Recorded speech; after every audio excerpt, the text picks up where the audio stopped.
Hi friends, நம்ம மாடி தோட்டத்துலேருந்து பலவிதமான கீரைங்க. அது என்னென்ன கீரைன்னு பார்க்கலாம் இப்போது.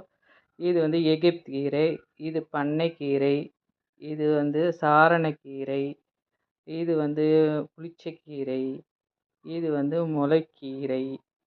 முளைக்கீரையா அரைக்கீரையா தெரியல. அதுக்கப்புறம் மணத்தக்காளி, அதுக்கப்புறம் இது வந்து பச்சை பசலை. இவ்வளோ கீரைங்க. எல்லாத்தையும் கலந்து ஒரு கீரையாக செய்யும் போது அவ்வளோ டேஸ்ட்டாக இருக்கும். நிஜமாகவே நம்ம மருந்து இல்லாமல் இதெல்லாம் நீங்கள் மாடியில் வச்சிட்டோம்னா வருஷம் ஃபுல்லாகவே நம்ம பறிக்கலாங்க.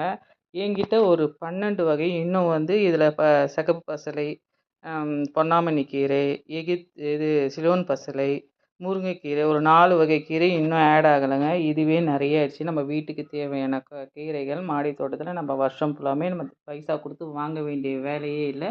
நம்ம மாடியிலேருந்து எடுத்துலாம். எல்லோரும் இந்த மாதிரி வச்சு